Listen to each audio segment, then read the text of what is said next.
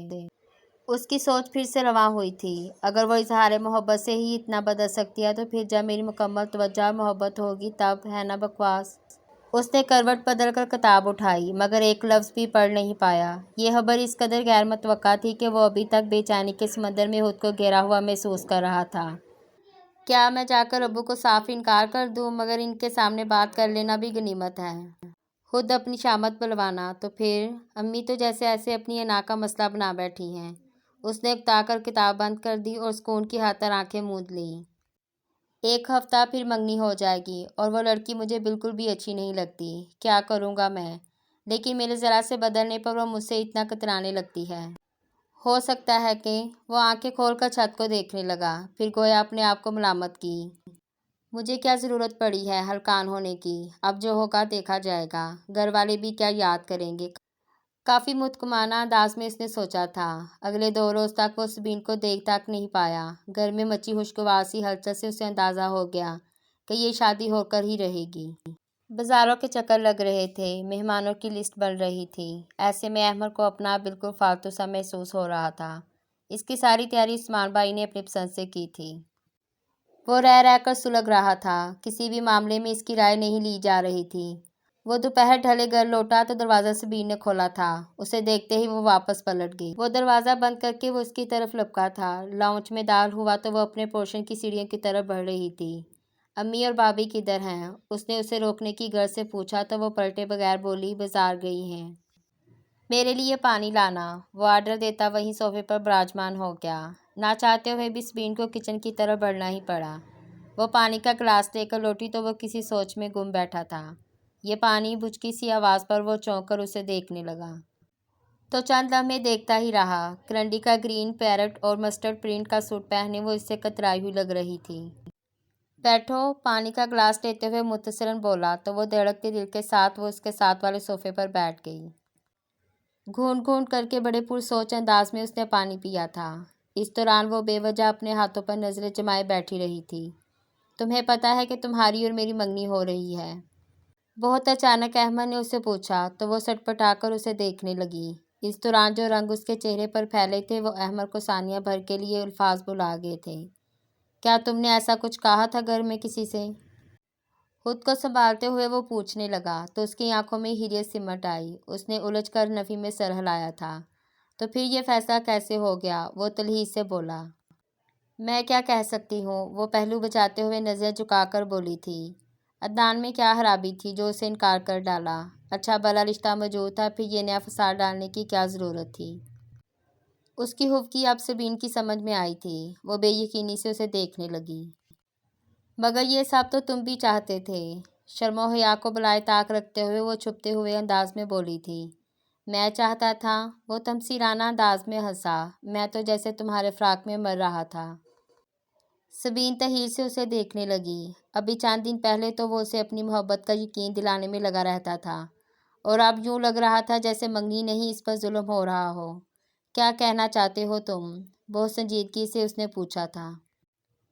میں تمہیں صرف یہ بتانا چاہتا ہوں کہ یہ منگنی صرف گھر والوں کی مرضی کا نتیجہ ہے۔ اس کی غیر متوقع بات پر چند لمحوں تک وہ اسے بے یقینی سے دیکھتی رہی، پھر بہت واضح لہجے میں بولی، اور وہ سب جو تم مجھے کہتے رہے ہو، وہ تمہارا دماغ درست کرنے کا واحد حل تھا۔ وہ بہت اطمینان سے بولا تو سرخی کی لہر سبین کی رنگت بدل گئی، مگر ساتھ ہی غصے کی تند و تیز لہر نے بھی اسے اپنی لپیٹ میں لے لیا۔ کتنے آرام سے وہ اسے بیوقوف بنانے کا اعتراف کر رہا تھا۔